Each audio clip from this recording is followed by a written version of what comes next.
What's going on, my Trainer Club? Today we're going to check out the 2x Catch Stardust tips in Pokemon Go to finish off the holiday event. I know maybe some of you guys are getting tired, but please don't give up on me now. So welcome to the Trainer Club. Here we go! Welcome back, everybody. Let me know in the comments below. Are you guys tired of the holiday season event? Are you tired of catching this Pokemon? Or are you guys ready to finish this event off strong? Because today what we're going to cover is the last and final bonus that's going on in Pokemon Go, which is going to be 2x Catch Stardust. Not only that, we have another event, the New Year's Eve event, that's going to start as soon as this event ends. So let's cover the timing, and then I want to make sure you guys are ready for the New Year's Eve event in Pokemon Go as well. So this event bonus is going to go from the 30th at midnight all the way until the 31st. LeakDuck has denoted that's going to be 11:59 p.m., but it could end at 10 p.m. local time as well, because that is when the event time ends. So either way, it's going to end at the nighttime on the 31st. And that is when the New Year's Eve event is going to take over. So I want to make sure you guys know the two bonuses that are the most crucial here at the same time. So what I'm going to recommend you guys do is use your star pieces during this event. But if you guys are super skimped out on star pieces, you don't spend money on the game, what I'm going to recommend is that you guys save your star pieces, at least one of them, for the New Year's Eve event. You need at least one, and the reason being is going to come in a second. So during this time frame, it's just get out, especially during any type of boosted weather like we did talk about. The rainy weather is the most impactful in the game besides the snowy weather, but not all of us are going to be getting snowy weather. So snowy weather number one, rainy weather number two, based on the spawns, catching any Pokemon that you possibly can, and looking at the map for any type of second and third evolution Pokemon, such as Abomasnow. It's been out there, right? There have been Groviles, there have been Combuskins, there have been a lot of different Pokemon that are second tier evolution Pokemon that, if they are weather boosted as well, are going to get you more Stardust. And I just want to remind you guys, Delibird is giving you 500 Stardust per catch. Doubling that without a star piece is going to be 1,000 per catch, so Delibird is going to be one of the best things to catch. And then on top of that, if you use a star piece, you're getting at 1,500 per Delibird catch, which is crazy. And if there's a weather boost, it's going to take it even further. So Delibirds right now are going to be the biggest commodity to catch, since they're everywhere as well. Also, I want to let you guys know that Shelder right now is giving 1,000 Stardust per catch. So if you do see Shelders out there, please catch them.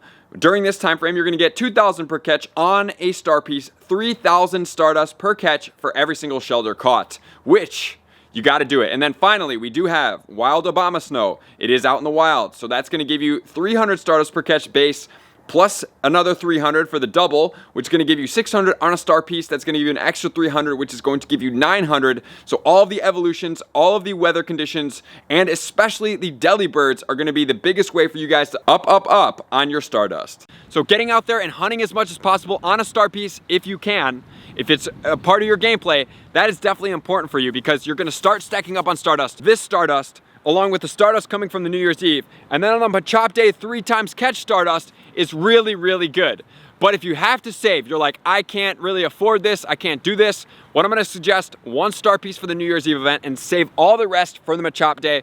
But if you're after it and you want to get as much Stardust as possible, you're going to use it throughout the entire thing, because we have 2 days going right now. So you obviously now know we have all the spawns. You want to get after a second tier evolution, you want to hunt all the weather boosted Pokemon, really, really important.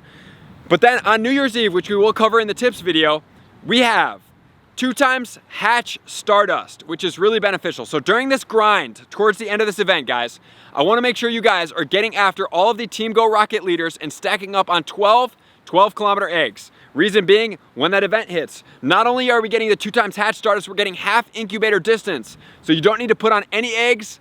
And then once that starts, you put on all of your eggs, and you need to make sure that you guys are able to have those eggs synced up with a star piece when they hatch, because 12 with double, when I did it, I got approximately 70,000 Stardust. You times that by 2, that's going to be 140,000 Stardust, which is crazy, from one batch of eggs. And that was only 9. If we add 3 more, we're probably looking at about 200,000 Stardust on one star piece. That's a lot of Stardust. So that's why making sure during the end of this event, we're stocking up on the leaders. We're getting ready to get those 12 kilometer eggs. We're hatching one egg. We're not spinning a stop. We're battling the leader, and we're getting it. We have all of our reserve spots filled up with 12 kilometer eggs as well, and we're ready to go, because that's going to help you maximize. And then if you have to save, like I did say, please save your star pieces for the Machop Day, because it's going to be 3x Catch Stardust during that time, as opposed to 2x Catch Stardust right now. But if you can maximize on all of them, please do that. I always recommend having Stardust benchmarks and pushing them higher and higher and higher.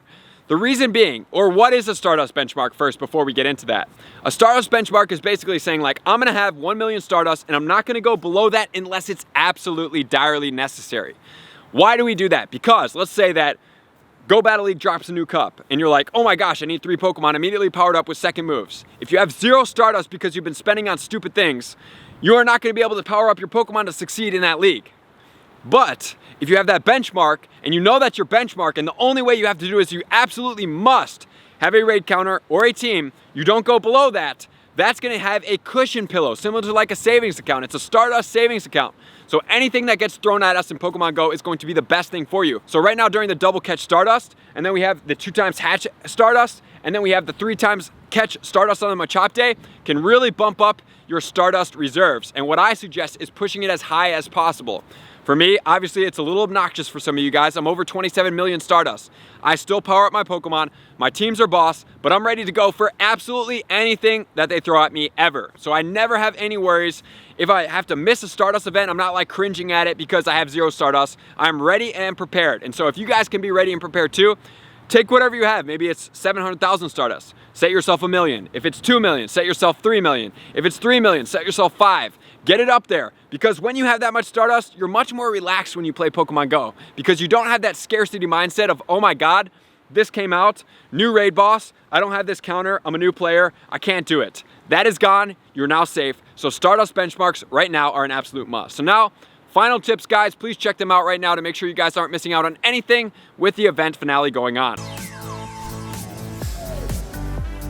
Tip number 2 is gonna be the costume spawns and the wild spawns. So obviously guys, the costume spawns are always gonna be rare because they don't come around outside of this event. So we have Pikachu with a new holiday sweater on. It does have a shiny, it's gonna be rare. We have Cubchoo, shiny, with a bow on, first time ever, definitely gonna be rare. And then we also have the Delibird. Delibird only comes out once a year, always.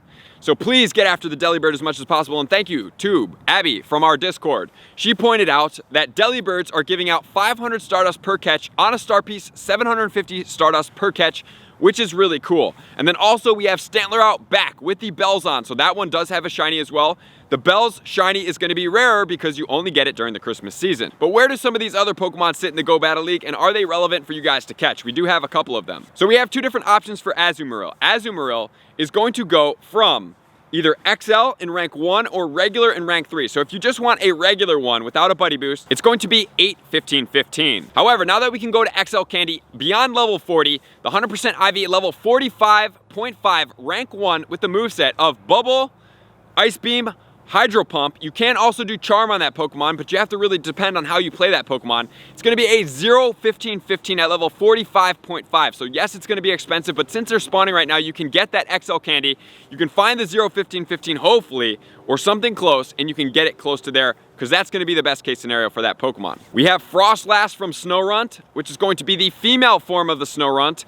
It is going to be Powder Snow, Avalanche, and Shadow Ball. It does have a pretty good attack, a little bit glassy. I really like that Pokemon, to be honest. 100% IVs is gonna be 0, 15, 15. And then we have the Empoleon from the Piplup. So Empoleon, the moveset all across the board is going to be Waterfall, Hydro Cannon, Calm Day move, and Drill Peck combination. 72 in the Great League at a 0, 13, 15. 73 in the Ultra League at a 1, 15, 14. Then obviously in the Master League, it's gonna be all maxed out. At rank 111, you can take it beyond level 40 as well, obviously, because that has no cap if you're not playing in the Classic mode.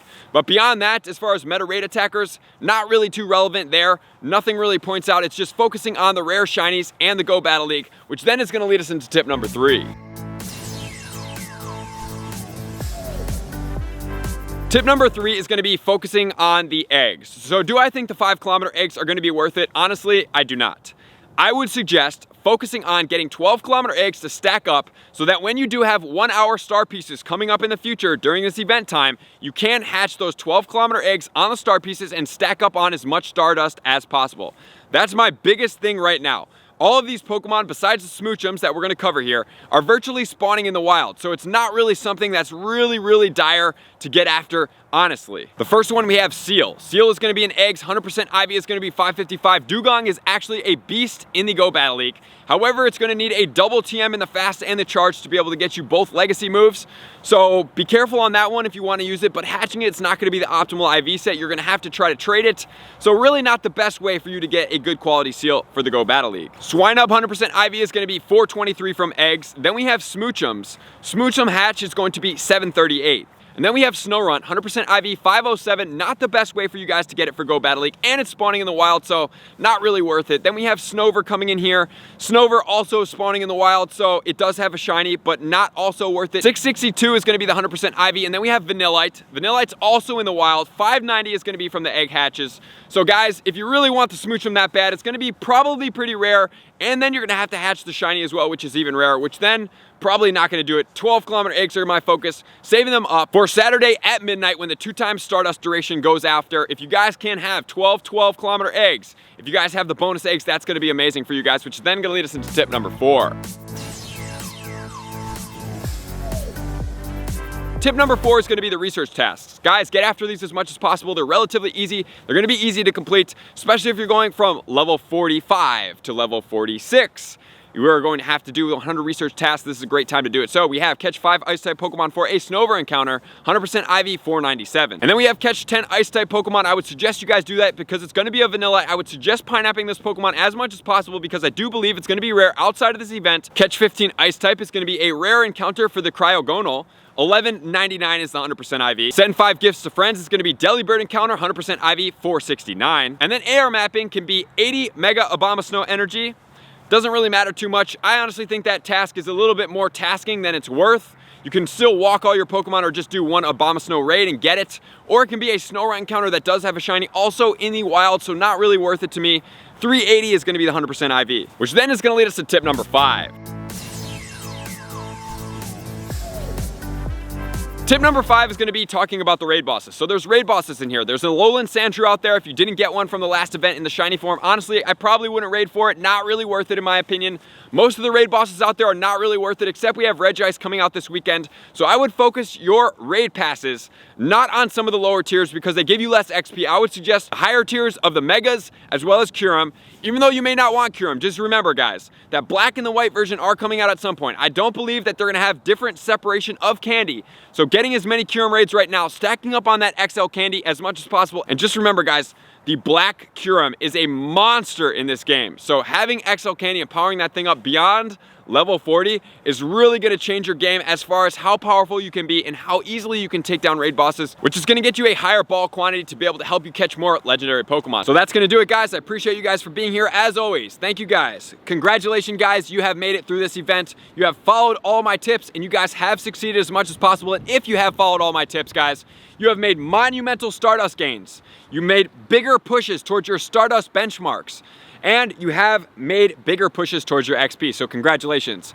Appreciate you guys being here. Likers, comments, subscribers, Patreon members, everybody takes your support, subscription, and participation to the next level. I'm gonna see you guys out on the next video. Peace. I want to take this time to thank everybody who supports me in every facet. It means the world to me, and an extra special thank you to all my Patreons.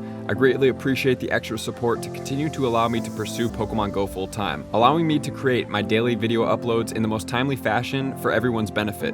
Plus, I get the amazing experience of sharing my creative processes behind the scenes and raiding all around the globe with select upper tiers. Thank you everybody for being a part of the Trainer Club. You all mean the absolute world to me, and I will see you guys out on the next video.